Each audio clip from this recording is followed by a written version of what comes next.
Okay, now we can take a look at Porter's 5 forces.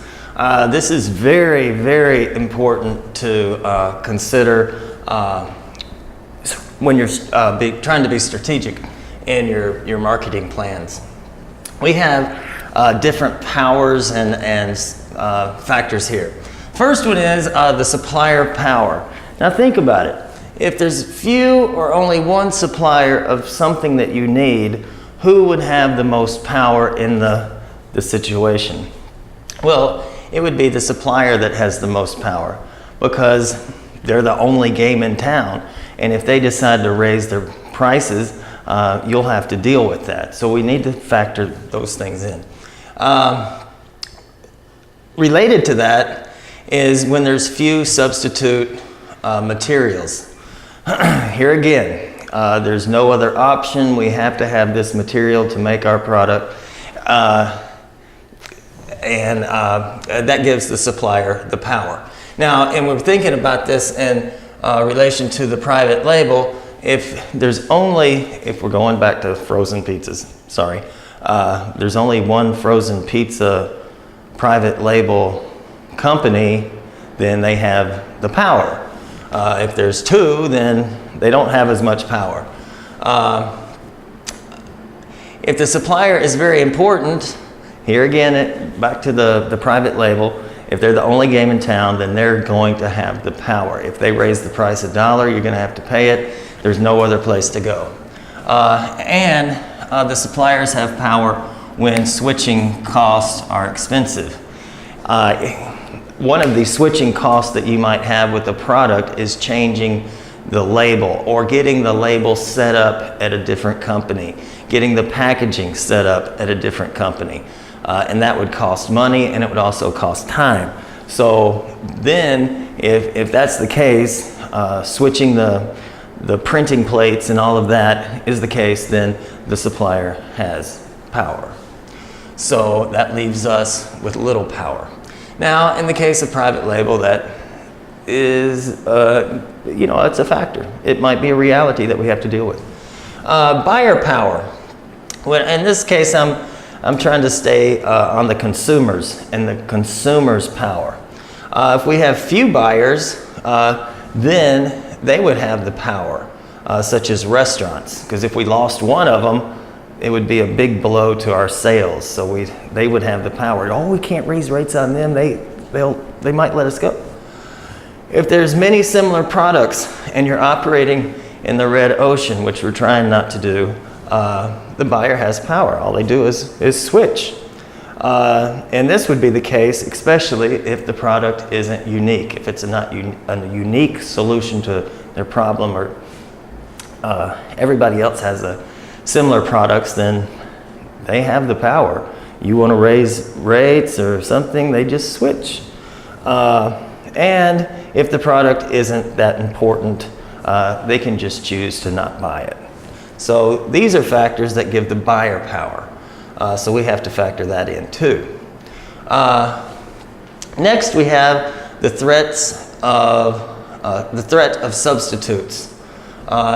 If there's other products that can be made that are the same solution to the same problem, then the threat of substitutes would be high. If we don't have a competitive advantage, anybody can come in and substitute their product for our product. So that's a problem. Threat of substitutes is also high when switching costs are low, and the threat of substitutes would be higher if there's no brand loyalty. If we didn't work out our brand identity and make it meaningful for some people, the threat of substitutes would come into play. Here I'm drinking water in a Coke Light bottle because I ran out of Coke Light. The threat of substitutes, Pepsi could come in, but if I have brand loyalty, the threat of substitutes would be low. So now we have the threat of new entrants, and this is a big problem where we are. In the case of private label, we've got to have a competitive advantage, some secrets or something. If the barriers of entry are low. The product is easy to make. The competition can just go out and spend $100 and join the game. The threat of new entrants is high. Look at how much would it cost to set up a produce stand? Gosh, maybe $250. There is a low barrier to entry. Now, a high barrier to entry would be if the capital requirements were high. But the threat of new entrants is higher when capital requirements are low, when it doesn't cost much to get into the game. If we have no cost advantage, then the threat of new entrants would be high as well.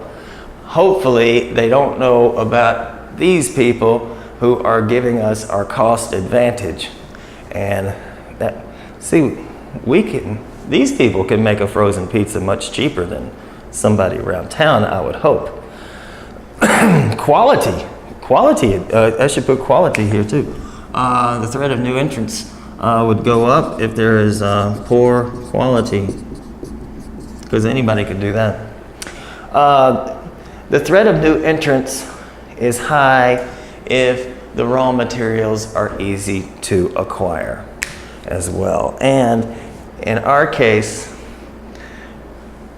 the threat of new entrants is high if the suppliers are easy to find. In our case, the supplier is the private label. So I would almost, if possible, strategically have the private label people take their name off the box before it got here. So our supplier would be difficult to find. And then we have another competitive force, which is the rivalry among existing firms. If we have a bunch of competitors, there's going to be rivalry. You see this even with the grocery stores. They drop it a nickel, they drop it a nickel. There's grocery stores everywhere. If there's a little product difference between companies, they're going to be fighting for that market share. Industry growth is low. The market is not expanding. It's staying the same almost, or even might be going backwards, and the companies have to fight for their market share as well. And if there's little loyalty among products, they're similar, and the consumer's not attached to the brand. Switching would be easy. You might see that with flour companies, Baby Agua, and whatever they are. So we have to factor in all of these things. And I'm thinking that if you got something unique, the threat of substitutes would be low. The buyer power would be low. You have something new, something unique. If you got a cost advantage and your supplier is difficult to find, the threat of new entrants would be low. But in our case, I would say that the supplier power is relatively high. But we can deal with that. That's just a reality. Look at all the advantages that we get by using the private label company, and hopefully they will value us as a customer, and everything will be okay. So Porter's 5 forces, another Porter 5. So anyway, I want you to go explore the market, come up with many ideas as you can of unmet needs, and then go and look for private label suppliers that might help you to find a solution for those needs around town. And that's that.